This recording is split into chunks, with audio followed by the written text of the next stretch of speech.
I'd like to talk a little bit about forgiveness. How many of you hang on to unforgiveness?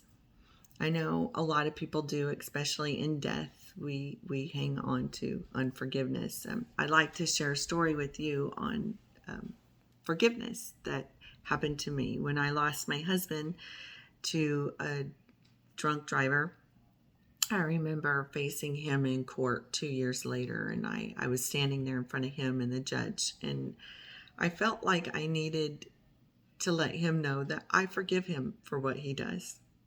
And that's exactly what I did, is I told him that I forgive you for the bad choices that you made that took my husband's life.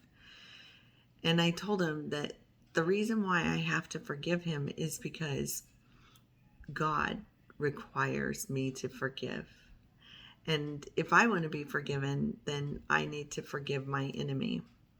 And I felt like he needed to know that. And so when I told him I forgave him, he didn't really say much other than his response was, I don't need your forgiveness because I didn't do anything wrong. So one, he couldn't acknowledge that he did something wrong, but that's not up to me to deal with. He also said that he didn't really know me, so why could he feel sorry for someone that he didn't know? And I have to say, I think those words were really cutting, and they hurt to hear that he didn't really think that he needed forgiveness. I think so many times we also think that too, don't we? When we go to God and we think, well, what do we need forgiveness for, right? We didn't really do anything wrong, but we all need forgiveness, and we all need to forgive people who have hurt us as well. So he basically said that to me, and I have to say I think it hurt, but I still pray for him, and maybe in jail he'll sit there for 16 years, and when he got out, I don't know, maybe he talked to God. And I told him, well, I just have to do my part, which is to forgive you. So I did what I felt that the Lord wanted me to do, was to forgive him.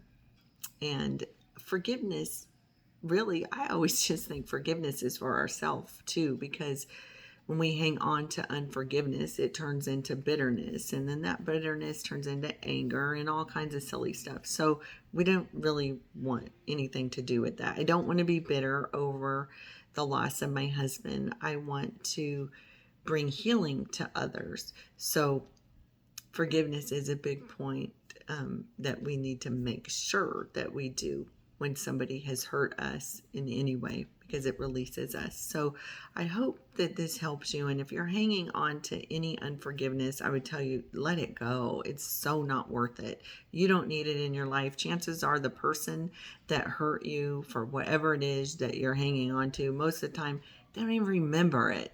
Or they're not walking around carrying it around going, oh my goodness, whatever. No, you are hanging on to it, and you need to release it and say, you know what? I'm going to let this go.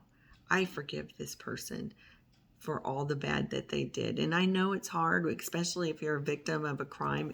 I think that is really challenging. And I know it was for me. I struggled with it and prayed about it a lot, but I know that in my heart, I felt like I did the right thing, and it was the best thing for me to do. I did it right away, like I say, within 2 years when I had the opportunity to do that. So don't wait a long time to forgive your enemy or those who have crushed you. Just forgive them, move on, erase it off the chalkboard, and move forward, because that's where you will grow and you will have healing. So I hope this video helps you. And if you like it, please subscribe. Thank you.